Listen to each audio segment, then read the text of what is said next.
भगवान श्री कृष्ण ने महाभारत में एक बार ली थी कर्ण और युधिष्ठिर की दानशीलता की परीक्षा। आखिर क्यों भगवान श्री कृष्ण ने ली कर्ण और युधिष्ठिर की दानशीलता की परीक्षा? आखिर इस इम्तिहान में कौन विजेता बना था, सूर्यपुत्र कर्ण या धर्मराज युधिष्ठिर? आज हम इन सारे प्रश्नों के उत्तर आज के वीडियो में जानेंगे। महाभारत में एक समय भगवान श्री कृष्ण ने अर्जुन को असुरराज बलि की दानशीलता के बारे में बताया कि कैसे असुरराज बलि ने भगवान वामन को दान के रूप में 3 भूमि दान की थी। बलि की दानशीलता को सुनकर अर्जुन ने भगवान श्री कृष्ण से पूछा, हे माधव, क्या असुरराज बलि की तरह इस धरती में कोई दूसरा दानी है या नहीं? अर्जुन के इन प्रश्नों को सुनकर भगवान श्री कृष्ण बोले, हे पार्थ, इस धरती पर अभी भी बलि की तरह केवल एक ही दानी है, वो है दानवीर कर्ण। श्री कृष्ण की कर्ण की प्रशंसा सुनकर अर्जुन के मन में ईर्ष्या उत्पन्न हो गई। तब अर्जुन ने कहा, हे माधव, आप कर्ण की कुछ ज़्यादा ही प्रशंसा कर रहे हैं। हे माधव, हमारे ज्येष्ठ भ्राता युधिष्ठिर भी बहुत बड़े दानी हैं। कर्ण हमारे ज्येष्ठ भ्राता युधिष्ठिर से बड़ा दानी नहीं हो सकता। हमारे ज्येष्ठ भ्राता युधिष्ठिर इंद्रप्रस्थ के सम्राट हैं। उनके पास इतना धन है कि वे अगर चाहे तो अपने पूरे जीवन भर दान दे सकते हैं। अर्जुन की इन बातों को सुनकर भगवान श्री कृष्ण मुस्कुराते हुए कहते हैं, क्यों ना आज इन दोनों की परीक्षा ली जाए और देखा जाए कि इन दोनों में आखिर कौन सबसे बड़ा दानी है।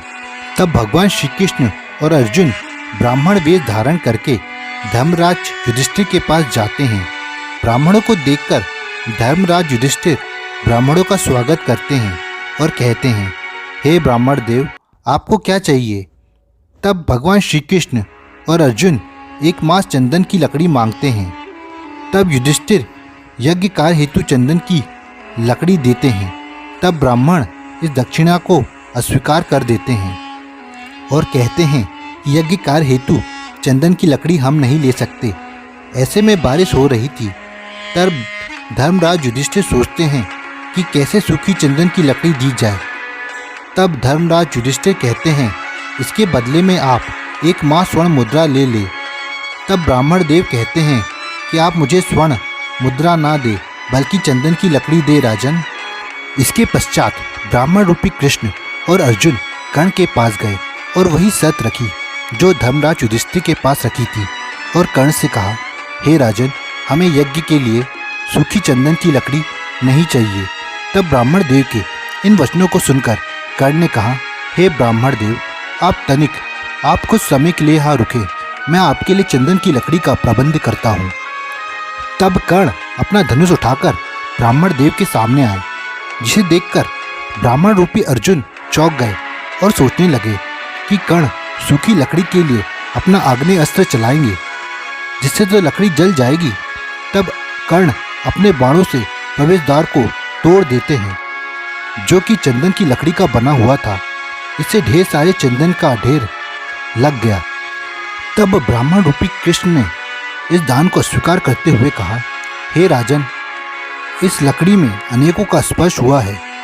तब कर्ण ने अपने सैया का, जो कि चंदन की लकड़ी का बना था, को तोड़कर दान देते हुए कहा, हे ब्राह्मण देव, मेरी ये सैया कवच और दिव्य कुंडल के स्पर्श होने के कारण जरा भी अपवित्र नहीं हुई है, कृपया आप इसे स्वीकार करें।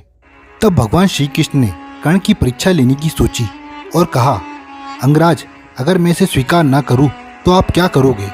तब अंगराज कर्ण ने कहा, मैं देवताओं को अपने दान के बदले चंदन की लकड़ी मांगूंगा। तब ब्राह्मण रूपी कृष्ण कहते हैं, वे अगर इसे अस्वीकार कर दे तो? तब अंगराज कर्ण कहते हैं कि मैं भगवान श्री कृष्ण से चंदन की लकड़ी मांगूंगा। तब ब्राह्मण रूपी कृष्ण कहते हैं, वासुदेव को अगर इसमें कोई रुचि ना हो और वो आपसे इसके बदले में दिव्य कवच कुंडल और अस्त्र मांग ले, तब आप अर्जुन को युद्ध में कैसे हराएंगे? तब कर्ण कहते हैं कि मेरे लिए अर्जुन से युद्ध से बढ़कर मेरा दान है। ये सुनकर ब्राह्मण रूपी कृष्ण दान स्वीकार कर लेते हैं। तब अर्जुन आश्चर्यचकित हो जाते हैं। तब श्री कृष्ण अर्जुन से कहते हैं, हे पार्थ, मैंने कहा था ना, इस संसार में कर्ण से बढ़कर कोई दानशील नहीं है और ना भविष्य में होगा।